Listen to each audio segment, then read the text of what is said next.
Another new feature that we have in Inventor 2024 is the finish command.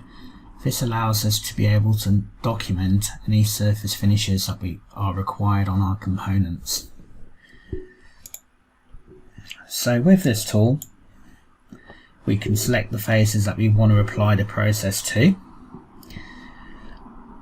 and we've got a few different types available for the behaviour. So we can just apply an appearance, which would use our normal appearance library in Inventor, but we can also go in and apply material coatings, and you can pick from a process,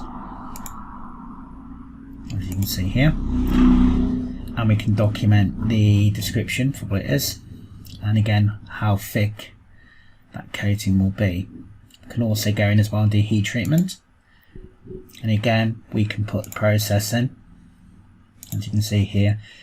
Again, we can specify the appearance, description, also what hardness we're going to, and how deep that's going to go into the component. We've also as well got surface texture, so again you've got different processes in here for that, and again you can use the appearance library for how it's shown, and again you can put descriptions in there as well.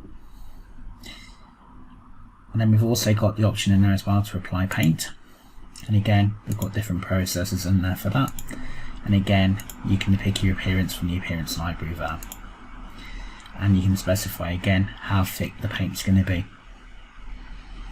Okay, so if I was to go in here, let's say do heat treatment, okay, go in and specify that, okay.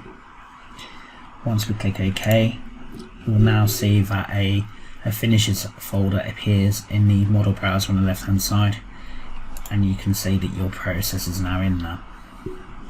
What we can then do from here then is we can do a right click and we can edit the feature at any time.